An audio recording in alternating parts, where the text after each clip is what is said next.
Salman brother भाई America को हरा के अफगानिस्तान में ताकत में आए हैं। इंडिया से नफरत करना या इंडिया की जड़ें काटना, क्या ये जरूरी है? ये प्री रेक्विजिट है? वो जी पता नहीं अपनी कुछ थ्योरियां निकाल के कह रहे थे इंडिया जी तबाह होने वाला है। होना था वो डैमेज तो हो गया ना।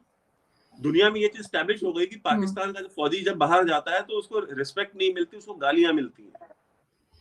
ये वो वीडियो है जो वायरल की गई है पाकिस्तान में इस वक्त, और कहा यह जा रहा है कि ओ जी इंडिया बड़ा अनसेफ है, और बेंगलुरु में ये हुआ है, और पाकिस्तान का अगला मैच बेंगलुरु में है ऑस्ट्रेलिया के साथ। तो देखें जी, इंडिया इतना अनसेफ है। पानी के आगे आंख उठा के देखे माँ का को उल्टा है, मेरे को मान जाऊंगा इस गवर्नमेंट की मैं बहन को मैं माफी मांगना चाहता हूँ सिंध प्लीज पाकिस्तान गवर्नमेंट से जो मैंने। जय हिंद दोस्तों, मैं अर्नव आपका स्वागत करता हूँ। उससे पहले आप मेरी वीडियो को लाइक करें, चैनल को सब्सक्राइब करें और मुझे सपोर्ट करें।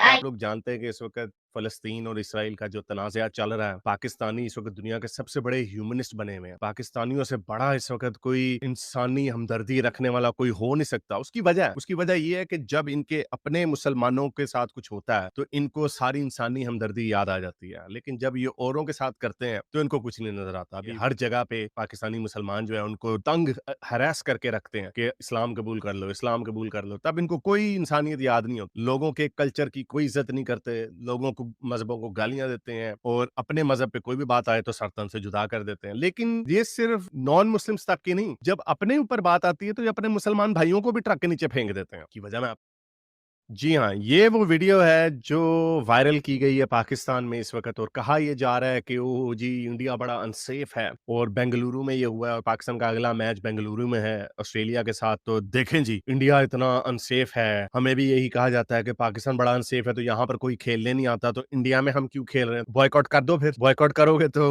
वर्ल्ड कप से हाथ धो बैठोगे। तो ये वो प्रोपेगेंडा किया जाता है। हमें ये समझ नहीं आती है पाकिस्तानियों को कि आपकी वो आवाज़ नहीं है जो बाकी दुनिया के लोगों की है, और स्पेशली इंडिया की जो है। आप जितना मर्ज़ी पिट स्यापा कर लें, जितना मर्ज़ी पुट्ठे होके नचना शुरू कर दें, आपकी कोई नहीं सुनी जाएगी। तो ये फ़लस्तीन का इश्यू चल रहा है, चाहे फ़लस्तीनी 1300 यहूदियों को मार दें, और जब वो फिर बदले में यहूदी उनको लटा लें तो ये इनको इंसानियत याद आ जाती है। लेकिन जब वो 1300 यहूदियों को मार रहे थे, वीडियोज़ आ रही थी, तो हमें मज़ाहिया, कॉमेडी, सेलिब्रेटोरी किस्म की हमें ट्वीट्स नज़र आ रही थी, और मुझे याद है उस वक़्त इंडियंस इनको ट्रोल कर रहे थे कि ओह हो, अभी देखना इसराइल ने तुम्हें पेल देना है, इसराइल ने बहुत मारना है तुम्हें। तब ये कह रहे थे नहीं नहीं बस इसराइल का खात्मा होने वाला है, बस हो गया ये वो। फिर जब उन्होंने लिटा लिया तो अब आपको इनकी चीखें पूरी दुनिया में नजर आ रही हैं। अगेन, इसका सच्चाई से कोई ताल्लुक नहीं है, इसका ताल्लुक बस इस बात से है कि ये हमारे मुसलमान भाई हैं, वो ज्यूज हैं, यहूदी हैं, काफर हैं, तो बस हमने इनकी ईंट से ईंट बजा के रखनी है। पाकिस्तान में जैसा कि आप लोग जानते हैं कि जब अफगान जहाद पहला हुआ था,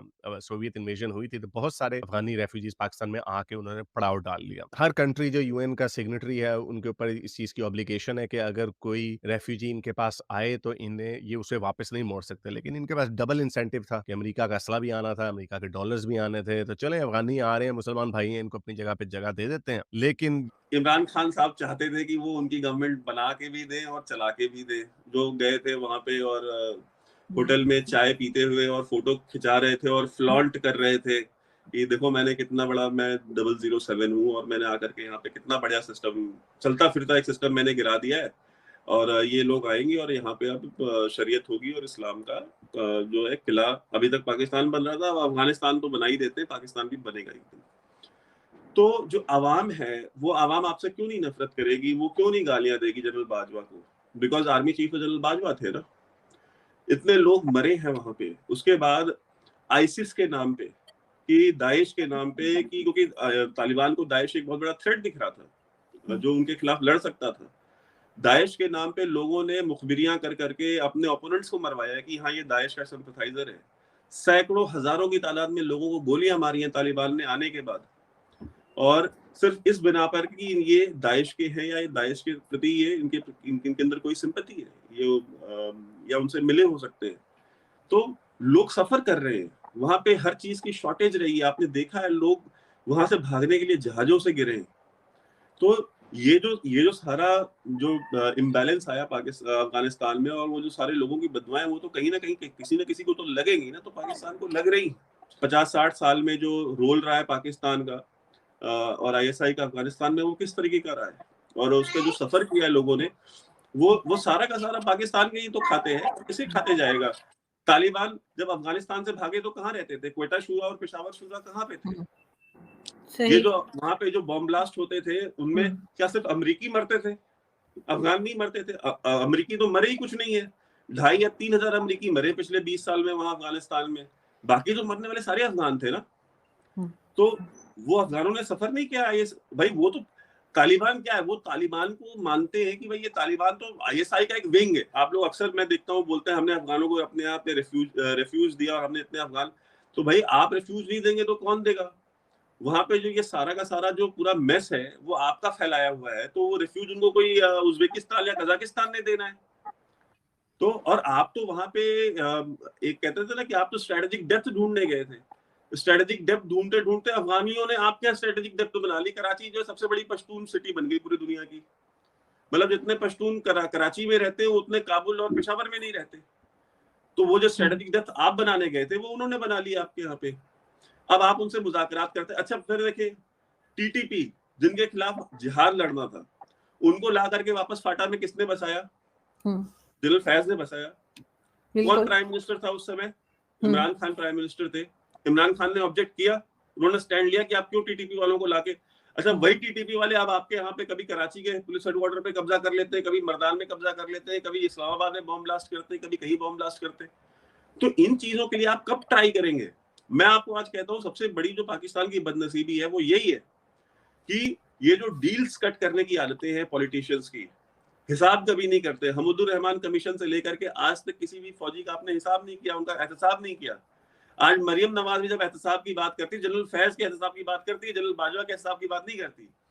इमरान खान साहब जब बात करते हैं तो बाजवा का नाम लेते हैं, फैज का नाम नहीं लेते। तो जब आप इस तरह से पिक एंड चूज करेंगे तो सिविल सुप्रीमेसी कभी नहीं होगी। और जब तक सिविलियन सुप्रीमेसी आप खुद नहीं स्टैब्लिश करेंगे, इस तरह के फौजी आएंगे और आपके बच्चे जो सड़कों पे मरेंगे और ये खुद फौजी जब भी दुनिया में कहीं जाएंगे जलील होंगे। जैसा जनरल बाजवा, अब डैमेज होना था वो डैमेज तो हो गया ना।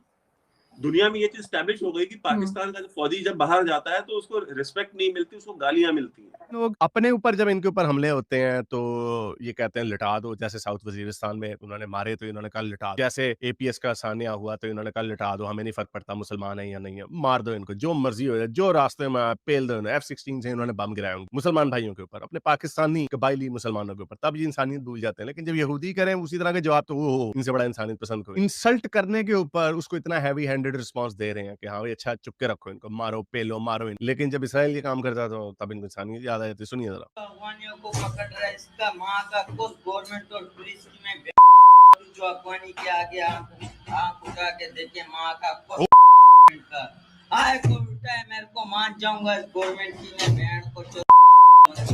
मैं माफी मांगना चाहता हूँ सिंध पुलिस पाकिस्तान गवर्नमेंट से, जो मैंने 3 दिन पहले एक वीडियो चढ़ाया था, गवर्नमेंट के खिलाफ बात किया था, सॉफ्टवेयर अपडेट हो गया बेचारे का, यानी वही कह रहे हैं। देखने में बच्चा लग रहा, अब किधर का इंसानी है को। इसराइल से तवक्का ये रखते हैं कि उनके 1300 शहरी एक दिन में मार दें और वो बदले में जवाब ना दें, मार दें। पूरे तरीके से वीडियोस आई हुई हैं अभी भी। तो ये पाकिस्तानी के हमारे कोई मुनाफिकत है, इनको जब तक अपने ऊपर बात नहीं आती तब तक ये पूरी दुनिया को सबसे बड़े ह्यूमनिस्ट बन के लेक्चर दे रहे होते हैं। इनसे बड़ा कोई ह्यूमनिस्ट नहीं होता। लेकिन जब अपने ऊपर बात आती है तो ये छोटी सी बात के ऊपर भी लोगों को मारते हैं।